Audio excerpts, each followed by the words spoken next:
We are a family. We are Liverpool. This means more.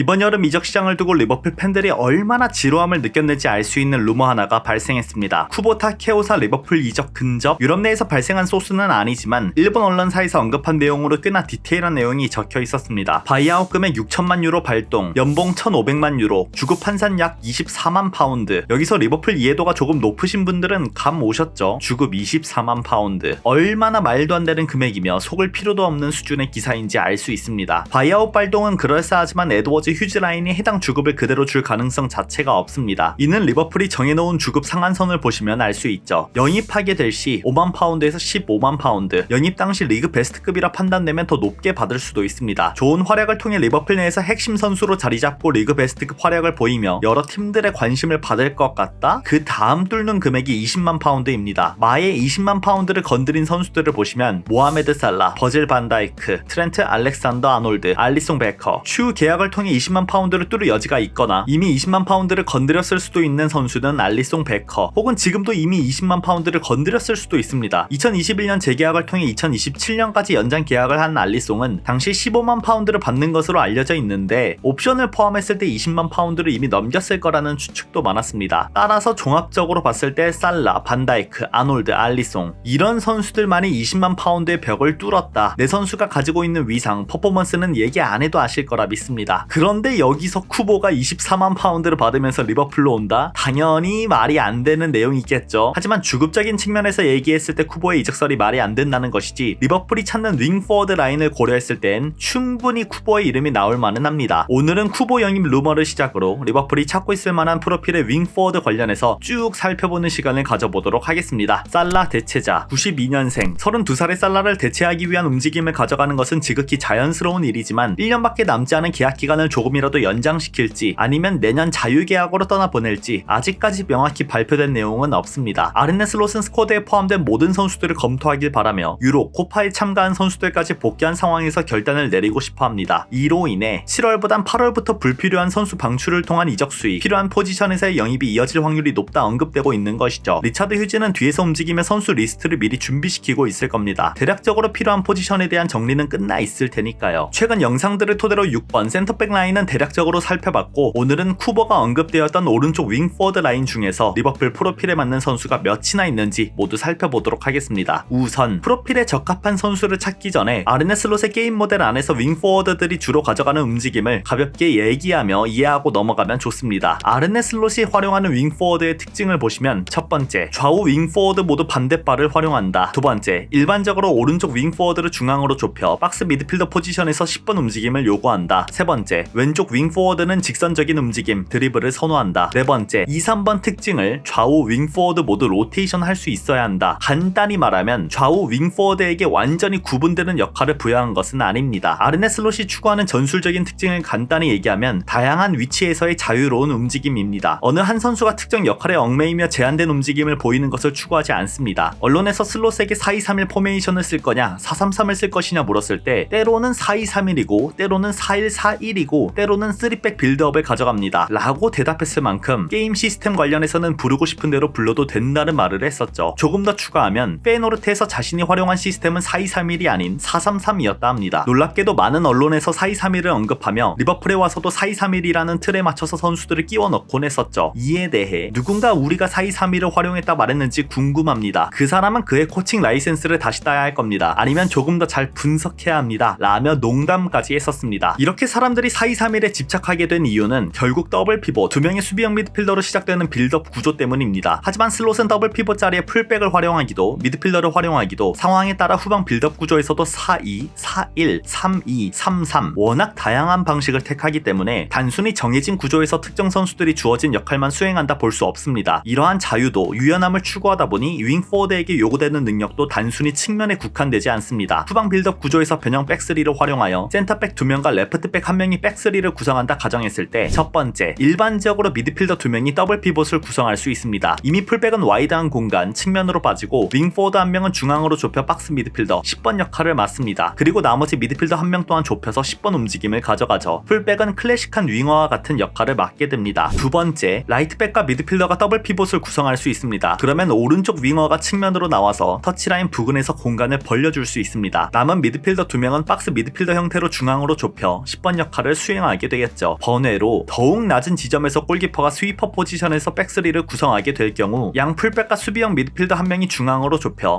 3-3 후방 빌드업 구조 3명의 선수가 탈압박 형태에 따라 유기적으로 6번 역할을 수행할 수 있습니다. 전방에서는 미드필더 2명이 10번 역할, 윙어는 측면으로 와이드하게 벌릴 수 있죠. 대략적으로 얘기했지만 이를 통해 알 수 있는 부분은 백스리 구성에서 레프트백, 라이트백을 누가 서는지에 따라 선수들의 역할은 바뀌며 거기서도 다시 선수들 배치에 따라 선수가 맡는 역할이 달라집니다. 이제는 백4 구성으로 봅시다. 수비수 4명 그리고 미드필더 2명이 내려와서 4-2 구조를 형성합니다. 자연스럽게 미드필더 2명은 더블 피봇 형태를 가져가며 윙포워드 1명과 미드필더 1명은 10번 역할 수행, 박스 미드필더 구조를 가져갈 수 있습니다. 하프라인까지 올라와서 4-1 구조를 형성하는 상황에서는 자연스럽게 원볼란치 형태로 미드필더 1명이 중앙에 배치되며 나머지 미드필더 2명은 10번 역할, 포워드 3명은 그대로 자신의 위치를 고수하게 됩니다. 이렇게 3-2, 3-3, 4-1, 4-2 거의 모든 후방 빌드업 구조를 보시면 알 수 있겠지만 센터백 2명과 센터 포워드를 제외한 나머지 포지션, 풀백, 미드필더, 윙포워드는 다양한 역할을 수행할 수 있어야만 하며 멀티성을 갖춘 선수들은 슬롯 체제에서 오랫동안 살아남을 수 있습니다. 즉 향후 영입되는 선수들의 경우 당연히 멀티성을 보게 될 것이고 제한된 역할을 수행하는 선수들의 경우에는 순전히 퍼포먼스가 엄청 뛰어나야 한다. 오늘 우리가 찾는 오른쪽 윙포워드는 10번 역할을 수행할 수 있으면 베스트입니다. 리버풀이 데리고 있는 왼쪽 윙포워드는 모두 10번 역할 수행 능력이 뛰어나진 않습니다. 루이스 디아스, 코디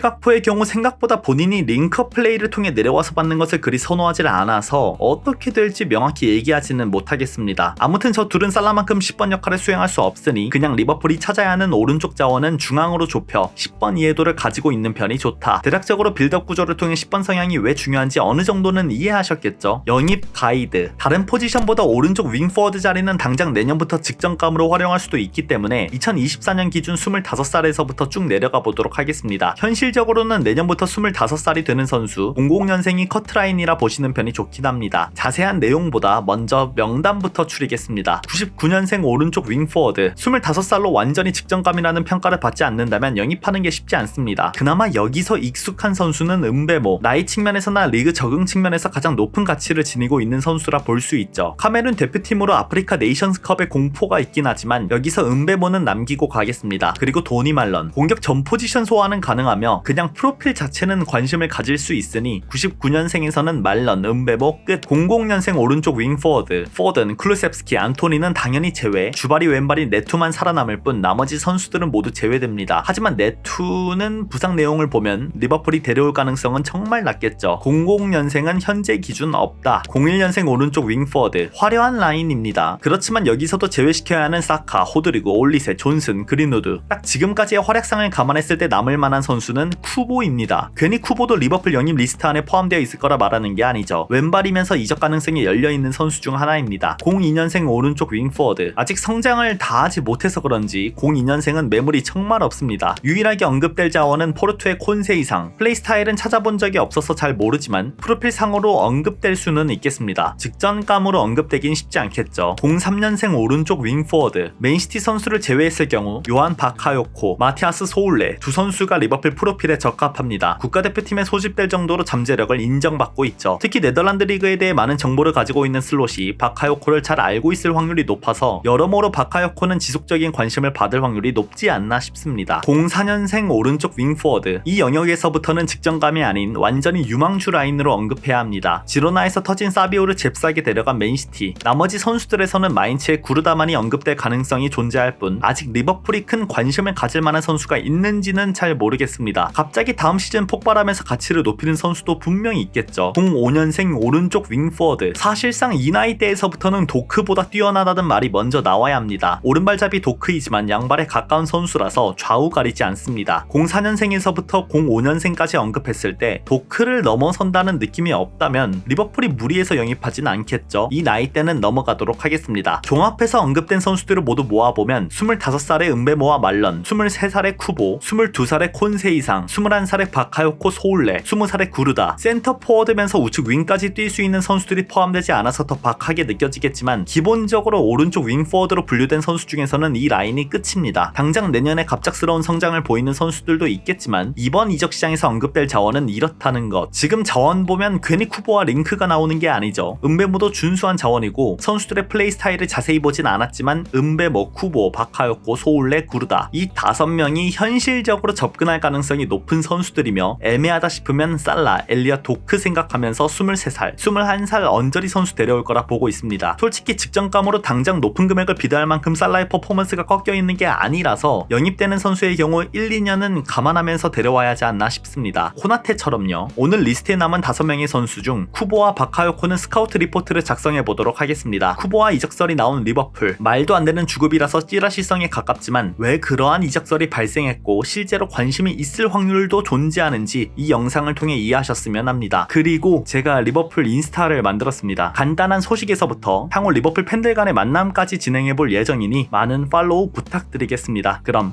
안녕!